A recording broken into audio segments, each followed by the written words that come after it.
Hello everyone, this is HuskyStarcraft here, back with some more StarCraft 2 Heart of the Swarm action. This time it is going to be between AiCola up in the top right side. I have been informed that he is a Grandmaster level player, but kind of hard to check because there's really no way to check people's ranking on a beta, so we're just going to assume that he's pretty good. Let's take a look at the APM. Sure, he breaks the 100 APM, so obviously he's good. Down in the bottom left side, it is going to be none other than Whitera, our blue Protoss. I actually got a lot of comments requesting some PvT action, and there was one person specifically on Twitter who requested it right when I got this replay. So I was like, hey, I'm going to go ahead and do that right now. Of course, you can follow Whitera down below. I put his links down there. The main reason I kind of mentioned that his links are below, number one, I love the guy. And number two, he is one of the only players who is consistently sending me replays. QXC is the other one who is sending me the most replays. Morrow is up there as well.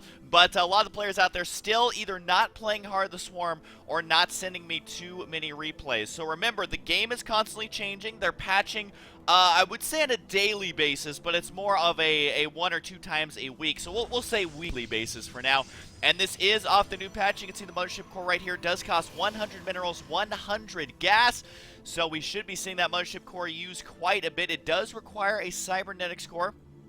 It would be kind of cheeseball if you could open up with a Mothership Core before getting a gateway, that's for sure. Although that would be mighty fun for us Protoss players because we would win every single time because we have a Mothership at their base before they even have a Marine.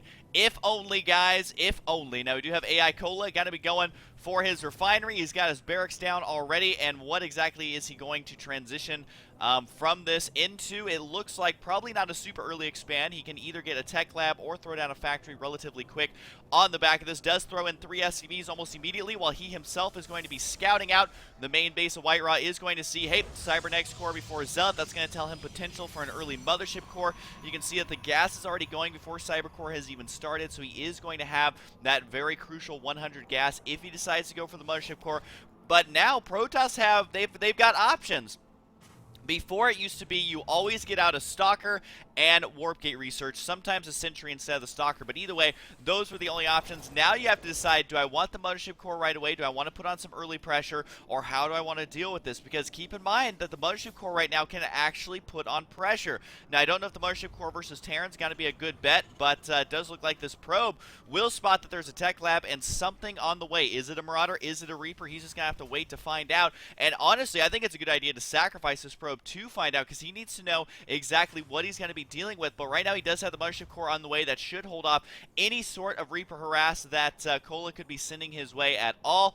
Is the Reaper going to chase down that probe, or does he rally it directly down to attack? Looks like he is going to go ahead and try and spot that probe, see where it's at. Now remember, Reapers now do have, of course, the jetpack combat drugs, which allows them to begin regenerating HP. Down goes the probe right away, but also battlefield awareness means that they can spot the high ground before jumping up there. Now this poor Zealot is most likely going to get taken out, so this Reaper has already paid for himself. Yeah, that Zealot's going to die almost immediately.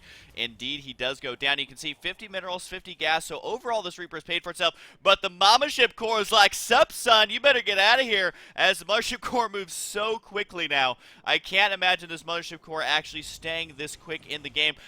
One thing I do want to mention, though, before everyone hates all over the Mothership Core, is that this does remind me of StarCraft 1 in that you would always put pressure on with your first Dragoon versus Terran, sometimes versus Zerg, and there goes Mothership Core right now. We'll see how exactly well it does versus a couple of Marines. We can see a little bit of micro here means that the Mothership Core is going to take a lot of damage. At the same time, though, the Stalker got to be working on the entrance here and killing that supply depot quite quickly.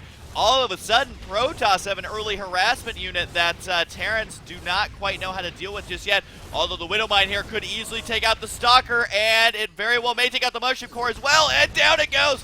Able to take down the Mothership Core. Whitera unable to dodge that, getting a little too close there. A brilliant move by Cola, realizing that at this stage of the game, he can kill these Stalkers endlessly. He might be able to kill both, and he does! An awesome play here by Cola, as we see a Heart of the Swarm units being used heavily in the early stages of this game. Now, I want to talk about that a little bit because we finally have seen a little bit of metagame going on here. Cola played that out absolutely perfectly. He controlled the Marines well to take out that mothership core. You can see right now he is way ahead, although I think that that still does not include the Widow Mines into the units lost tab.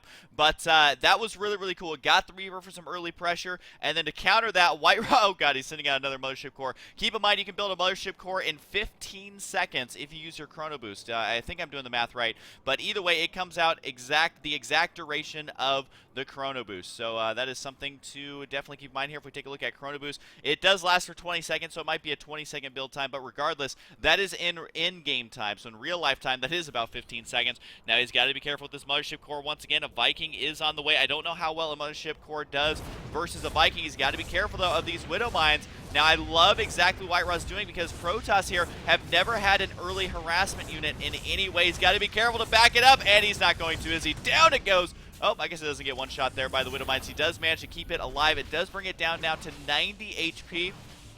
As Widow Mines do quite a bit of damage, but still not enough to finish off that mothership core. And Whitera, I just gotta say, I love that Protoss have the ability to be aggressive in the early game instead of trying to force it into the late game PvT, because I can tell you already, a lot of Terran players out there are gonna be frustrated watching this, but I just have to say that if you think about every other PvT game that we're used to seeing now, it's mostly coming down to late game. That's what the Protoss tries to hang on for, while Terran tries to deal damage at the 10 to 15 minute mark. Now, at this point in the meta game, at least with Heart of the Swarm, we're seeing something vastly different, and I kind of like it. I hope that that's something that we continue to see here. Now, the Mothership Core trying to take down the Orbital Command, but at the same time, he's got to be careful here. He does have enough energy to do some sort of ability. He could use Mass Recall, but no, he gets taken out. Remember that Mass Recall is a lot different than it used to be. I think Whitera definitely falling further behind here in these engagements. He may, oh, but the Widow Mine does splash damage to the SCVs, taking out several SCVs there. Overall workers killed is 7-1. I don't know if that includes your own workers, though, as the units lost tab kind of misleading with a lot of the splash damage that we're seeing here. He's got to be careful of the Widow Mine. Does take out one of the Stalkers, and this remaining Stalker here could take out a Marauder, as Whitera definitely warping in some more units here to try and finish the job. He could easily kill off this weakened Marauder right now, but it does look like Whitera going to continue to warp in here. Already are we seeing a lot of aggression out of both of these players, and the Viking up to 3 kills. Widow Mines going to town, though, acting like some Banelings, though, with guaranteed hits once they're burrowed. So a great play here by Cola. Again, I usually like to reference units lost a lot in games. I think it's a very valuable tab. But at this stage of the game, you can't really do that because of the Widow Mines. But we do have the Mothership Core now out once again. Whitera actually only has a Mothership Core. That's why he's going to be warping in some additional units right now. But taking a look at the supplies, it is 51 to 49. Taking a look at the units, 29 SCVs to 44 probes. So Whitera is able to do the damage that he needed to in those attacks. Now, one thing I want to know about the Widow Mine is it effective in the mid and late games? Right now we see Cola continuing to produce Widow Mines. He has the ability to produce 2 at a time if he has enough money. But is the Widow Mine something that we're going to see in late game? Now, the reason I say that is because they take a while to build. They are definitely not a free unit, and the splash damage, is it enough versus Protoss? And you got to remember, Protoss is all about high health, high cost units. So I don't know how it actually shapes up in the metagame. I don't think anyone really fully understands how this ability is going to be utilized at the pro level. Now, we do see the Nexus going to be going down, third base here for Whitera, so he's trying to dust himself off, get back on his feet after losing so much of his army. Taking a look at the army supply, though, 22 to 27. He just warped in a couple more Zealots there to try and supplement this army here. Now, the problem for Whitera is that he is way behind in tech as to where he would like to be. He doesn't have Immortals, doesn't have Colossus, doesn't have Charge or Blink or High Templar, so he doesn't have really any sort of tech option right now. Now, he does have Gateways on the way. He's also got a Twilight Council going down. The third base nearly wrapped up here as he does have +1 attack. Has stopped pro production for now, which I think may be a bit of a mistake, although he was saving up for Zealot legs, which is exactly what he's going to be using here. Now, does he have enough probes to fully saturate another base? Right now, 53 probes. I don't think so. The SCV production does continue fully from Cola. There is going to be a drop moving out on the left side. Also, Marines scouting out on the right side. And still has the Reaper here. It looks like he may be spotting for drops right now. Could use that to spot proxy pylons as well. But do remember, they do not have those, what were they, the D8 grenades, something like that. I forget exactly what they were called, but does not have the grenades to bust down those buildings quickly. They gained some abilities, but they also lost the ability to counter buildings, which is kind of a silly thing to say. But we do have a drop inside the main base. We'll take out a couple of units here. Now, The problem with the drop from Colo right now is that these do the most damage when the Protoss is completely out of position. Right now, Whitera, he is not moving out in the center of the map. He's not doing any sort of harassment of his own. So basically, these drops can be easily denied. Now, you know, playing versus a Platinum player or something like that, these drops could do some strain on damage. But Whitera taking very minimal damage there will most likely leave units at the back of his base to deny those drops. You can see his army is positioned here to defend the natural, and he can easily warp in units here to defend this third base. Also has one Zealot there to absorb damage to buy him enough time. I do like this from Kolek. Going to be taking a third base about as early as he can. After those early engagements, he's feeling a little bit timid here. You might be feeling stretched a little thin.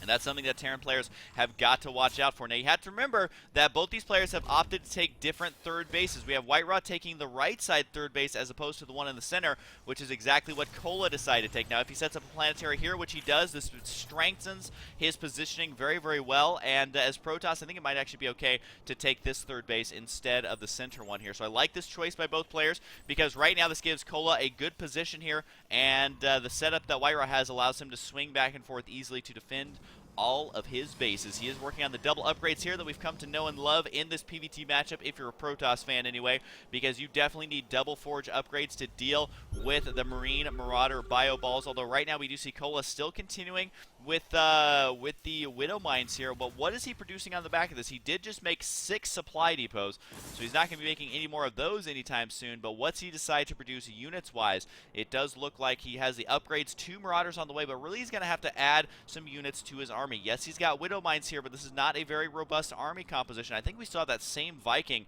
Yet the Viking with 3 kills. He's been walking around. He's going to be a very fit Viking. Usually they easily fly around, but he is deciding to run on the ground. Widowmine's going to be marching forward. Now, this is when you want to be doing drops, although at the same time, the attack is going to commence. The expansion could easily go down. He is unwisely going for the pylons here, but he can easily kill off this Nexus. Whitera is in no way going to be able to defend this. Does he go for the upgrades? He could deny both of the upgrades right now as the attack is going to commence, but there's no Widowmines over here to defend Whitera's counterattack, as it is going to be a base race scenario, and Widowmine's going to take out the Void Ray. Down it goes, and the upgrade's going to get at least forced to cancel or forced to be delayed right now, as Kola, though, is forced to lift off here, as it does look like he is going to be marching in the main base, and this is exactly when a Terran player wants to strike with their Marine Marauder Ball. Whitera might have a difficult time getting through here. He may have the force field here, decides to back out. The SCVs could easily go back to work. There is a Mothership Core here, anti-mass recall, so here we go. Does he have enough to hold on? These units taking some additional damage as the recall does not work immediately. And it does look like Whitera might be able to hold on here as the medevacs do load up and decide to retreat on home. So an eye for an eye is basically what we saw right there, as we had the naturals go down for both players. Whitera deciding to recover by expanding himself once again. How exactly does Kola decide to recover? Right now he is continuing SCV production. Going to go ahead and land at his natural right away. Taking a look at the workers tab, we have an identical amount of workers. That's going to be favoring Kola, because you got to remember there's something called mules, which are much better than 1 or 2 probe advantage. So he's going to be A-okay there. Now, Blink and the attack upgrade is being delayed. Where is that Twilight Council? There they are right there. He definitely needs to drop down pylons there to continue those upgrades, because actually right now this is just money that's sitting in an empty bank account, basically, where he can't get to it. So he's either got to cancel those or begin putting a pylon there so he can finish up that research, although it does look like this army running into a lot of trouble here. These Zealots do not have that many upgrades. They're actually out-upgraded, which is very rare in this matchup, but since there are so many Zealots here, this army is forced to retreat. Can't even buy enough time to load them up with the medevacs. Now, big attack down here once again. Does take out a couple of those transferring probes here, and does decide to go directly in the main base, and what looks like he's got a mass recall back. The army, once again, this Mothership Core running low on energy, and so if nothing else, he did some non-direct damage there, but I guess it's almost worth it to sacrifice the Mothership Core if it has no energy, just because they are so cheap. This army very low on HP. He's got to be dangerously careful here. If he misclicks once, this army is going to get sliced in half, literally, by those Zealots. He is going to go ahead and back out. High Templar are done. They do have enough energy for Storm, and the medevacs need to begin healing up this army ASAP. But again, around the 17-minute mark is when the game starts to favor Protoss. I do like the addition of Void Rays here. EMP goes down, hits every single High Templar. No, just kidding, he only hit half of them there. He's got to be careful here. Whiffs the Storm, as he is able to dodge that right away. These Marines sacrificing themselves to try and kill off a High Templar or two. We're able to snipe one there, so it was worth it. Definitely don't tell the families. Does walk into that Storm there. Preemptive Storm by Whitera. The stem running down here. He wants to kill off all these High Templar if he can, because remember that's not only less storms, but also less Archons. Pushing the Archon there as it's morphing into that army. It almost gets sniped immediately. It looks like he will hang on to it for now.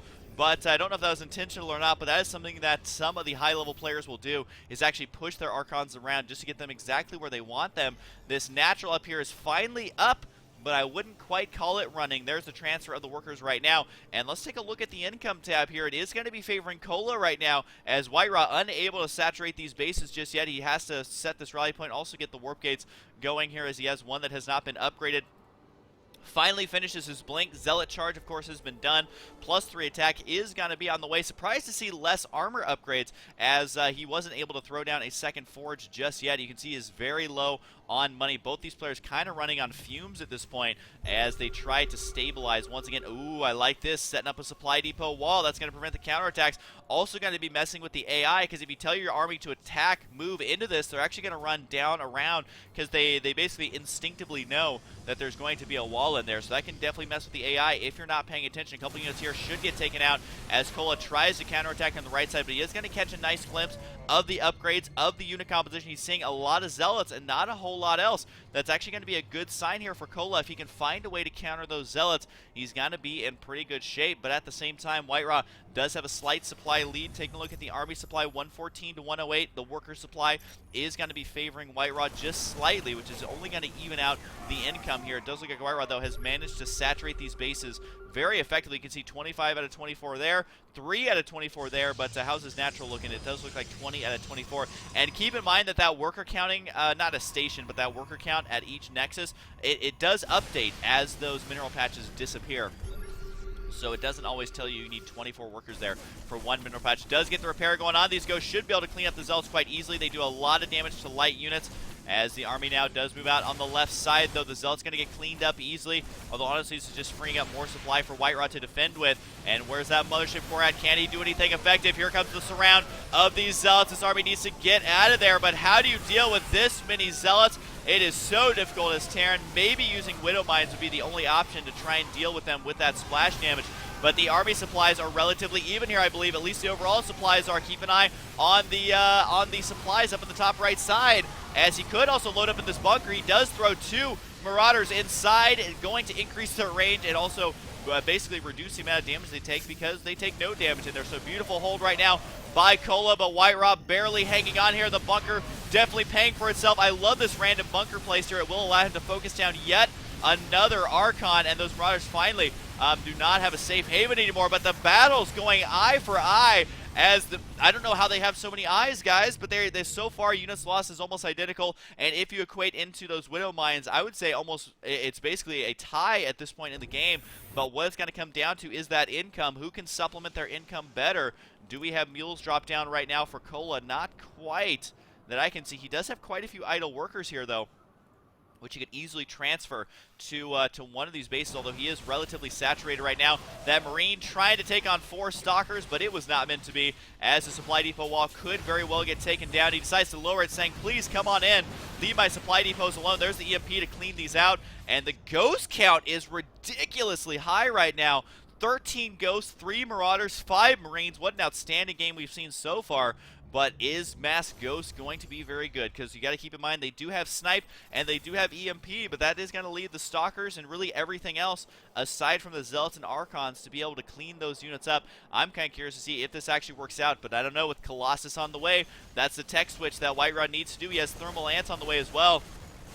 And you can see versus armored units, given these do have an armor of 3, Ghosts do not do that much damage. I mean, it is taking quite a while to clean these out, but the Stalker's got to be here attacking the planetary before it completely finishes, is able to clean out a couple of these workers. But the Ghosts are able to be terrifying there and take those out. I don't think the destructible rocks have been killed by either player. No, they have not. He could easily lock this expansion down, make it a lot safer there by cleaning out those rocks if he decides to. But at the same time, the expansion over here is vulnerable. The sensor tower, though, did alert Cola of this impending attack. Now, the planetary should be able to do a lot of damage here. A nice dodge of the storms there. He's got to watch out, though, because how many storms can you actually dodge? Only a couple STBs remain, but it is enough to hang on to the planetary. does force him away. This Marine, don't try and be a hero, man, because that is not going to be worth it. Now, at this point, how does Cola defend these multi-prong attacks? Usually the Terran's the one who's going to be doing those drops, going to be forcing the army out of position. But with the Mothership Core, I mean, the Protoss basically has free reign over running around the map. And where does he have a Mothership Core right now? Yes, he does. It's somewhere on the field. There it is. So he can mass recall anytime, but keep in mind, to use mass recall, the Mothership Core has to be with the army. Now, he does have enough energy for 2 mass recalls, but at the same time, there's a lot of ghosts. He could throw down some EMPs. Down they go. The ghosts do take a little bit of preliminary storm damage, but ghosts have a lot of HP, 100 HP, and now they are up to 1 armor there as the upgrade is done. Could take out the Nexus and retreat here, which is what I think he's going to do. I think it's a wise choice. The Viking production should continue now that he spots those Colossus. Although Whitera, it may look like he's up against the ropes, but look at the supplies, 179 to 138. Needs to stop with the Ghost production. He does use Cloak here. Can he take out this army directly? I think the Ghost cost may be too high. There's the Storms. Was it a mistake to engage here? I think the answer is yes, but at the same time, he will kill a lot of those high tier units, including this last Colossus here, so that is going to even it out a little bit. And also, he can kill a Morphing Archon, uses the EMP, needs to retreat home, though, and get that medevac production underway to heal up these the ghosts here, which is exactly the unit he needed to keep alive. So it wasn't worth it at first, but a little bit later it did end up being worth it. However, these Stalkers being a total pest, basically denying any sort of mining at this expansion. A couple units down here will get taken out. Not quite sure what this hit squad's point was, and the misclick there does cost Whitera a couple of Stalkers. So evening up the score here a little bit is a very well defending Cola and sniping the High Templar there. So that's exactly what he needs to do to stay in this game, take out those high tier units. He can deal with the Zealots, he can deal with the Stalkers, but what does he have to deal with the Colossus and the High Templar? I love this, taking out the rocks here. No more counterattacks there, which means he can freely mine at this location. This location right here is very vulnerable, though, to those attacks. So far, what a great game we've seen. Whitera, though, I think has better income, unless I'm mistaken. It is about tied here, but his gas income right there is going to shoot his supply way ahead, because that is Archons. You got to remember, Protoss is the only race that has a very easy gas dump. And what I mean by that is if you have 5,000 gas and only 1,000 minerals, just make 80 bajillion High Templar, and all of a sudden your army is looking mighty beastly. Is finally going to clean out these rocks to be able just to defend these locations easier. But right now, it is 1 mining base for Whitera, as he is now just securing a second versus, I believe, yep, the 2 mining bases of Cola. I guess you can count this as kind of a half mining base, as he does have this full mining base up here as well. So relatively even in that regard, a slight economic edge, but at the same time, only 36 SCVs are on the field for Cola, so he is not going to be able to get maxed out nearly as quickly as Whitera. Yes, he has the mules to supplement, but at the end of the day, you need SCVs in this army. It does look like he is going to go down here, taking out some pylons to deny any reinforcements, at least for the warp gates. But at the same time, the army is going to be going into a choke point. This could be the final battle. Does he decide to engage here? How much damage does he want to take before he turns around to attack? He will be able to take out the Archons. He can take out the Stalkers. Can the Mothership Core do any amount of damage here? It goes down as well, and it looks like Whitera might be able to barely hold on, but at the same time, the 2 Vikings here are going to clean up these Colossus. There's no anti-air, and Cola would be very wise to continue to press forward to try and do the damage that he can, but the Stalkers here gonna be able to clean that up. Unfortunately for Cola, I don't think he has the income to reinforce this very quickly, but he does have more Vikings on the way, and somehow is scraping together enough resources to be able to continue reinforcing here. So a very close game. I would definitely give the advantage to Whitera, because unfortunately for Cola, he needed to take out this expansion right here. That's exactly what he needed to do, and unfortunately went for the expansion that didn't have a whole lot going on anyways. Although it does look like the Marines got to be doing some probe damage here. This is just going to put it at where the probe count should be, but at least able to kill off a couple units there. I think the Reaper eventually died. I don't know where he ever ended up meeting his demise. But either way, we did have the 3 armor upgrade on the way. Kind of a ballsy move by Cola, considering how low on money he actually is. But he's saying, hey, you know what? I got to try and make these units last as long as I possibly can. And again, is going to be going down to the bottom right side, which is completely undefended. There's the scan right there, which is going to queue off Whitera. Also, he has the watchtower here, so he knows exactly what's going on. Is going to be able to get his army into position to defend. The Nexus will fall, and there is a surprising amount of resources left here, although the probes do safely escape. Did they run over here? Yes, they did. 50 out of 24. That is definitely going to mine about as quickly as you possibly can.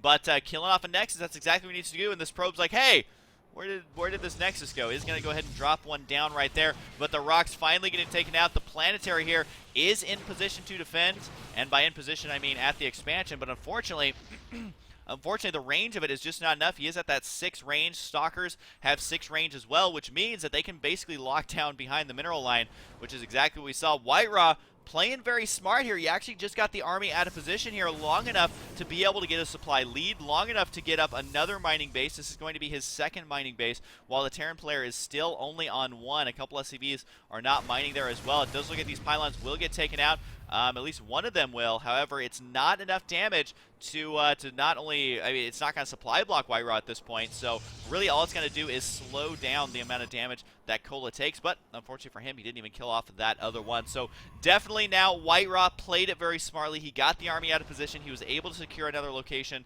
and he defended when he needed to. He backed out when he needed to, and that's why we're seeing a huge supply lead now for Whitera. So a back and forth game, but honestly Whitera right now is in an almost unlosable position. The Marine right here is able to do some damage, but this army, I mean, this is where Protoss still reigns supreme, is in the tier 3 death ball. We've got the Archons, we've got the Colossus, we've got High Templar, even the Mothership Core, allowing this army to retreat. So as if the death ball wasn't powerful enough, now it has a get out of jail free card in that Mothership Core, as long as he keeps it alive. So here we go. I do not think this is going to go very well for Cola. He's got to be careful with these Vikings. He has to kill off all these Colossus with just a handful of Vikings. I don't think it's going to happen. He does want to engage at the Planetary if possible.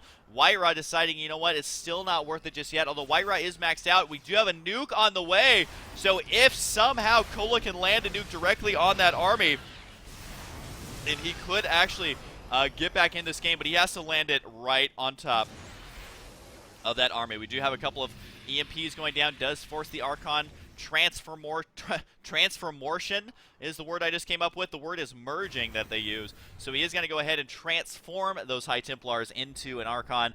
And you can see Cola desperately trying to find a place to expand here. But at this point in the game, honestly, facts are facts. He has to rely on one money nuke. There it goes down right there. Now, does Whitera realize this? He does have his army in position here. If he doesn't move these Colossus, though, oh, he could do that, I suppose, as well. So no nuke is going to land here today, and I think that Cola is going to have to rely on trying to build another nuke here, because especially fighting versus the high ground Colossus, I mean, there's no army that Terran has that could engage that directly unless he had a ridiculous amount of siege tanks. Here he goes, though, but I think we all know how this battle is going to go. Cola with a very valiant last-ditch effort to try and stay in this game. Whitera, though, is going to force the GG. Cola throwing it out. What an absolutely outstanding game. I do want to say that the meta game that we saw in the early game of the early harass with the Mothership Core, the defense with the Widow Mines, and then the counter push by the Terran player, that was all beautiful play. This is why I'm so excited about Heart of the Swarm. I think we're going to be seeing a big shift in the metagame, and I'm kind of torn on the Mothership Core because I love that Protoss has a lot of harassment capability, but at the same time, is it too powerful? That's something we're going to have to watch out for in the upcoming games. But I do love, as a Protoss player, the ability to harass early in the early game, because honestly, the most early harassment we could do as Protoss was the 4-gate, which now that the game has been out for so long is actually a terrible build in most situations. So I like the idea of being able to harass with the early units just like we could in Brood War, but we shall see, guys. So anyways, I hope you guys enjoyed, and I'll see you guys next time.